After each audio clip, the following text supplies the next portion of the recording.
అంటే అది వాళ్ళ కుటుంబ అంతర్గత వ్యవహారం. మేము దాని గురించి పట్టించుకోవాల్సిన అవసరం మాకు లేదు.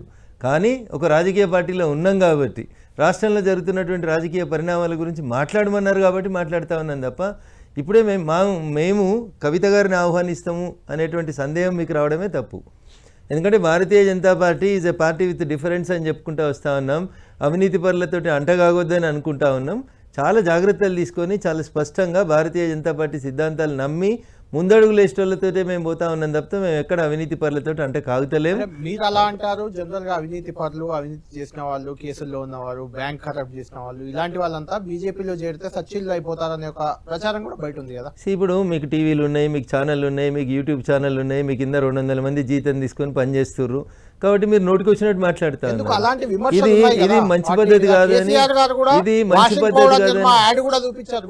అదే ఇప్పుడు అందుకనే కేసీఆర్ గారు ఎక్కడున్నారో మీకు కూడా గుర్తుండాలి.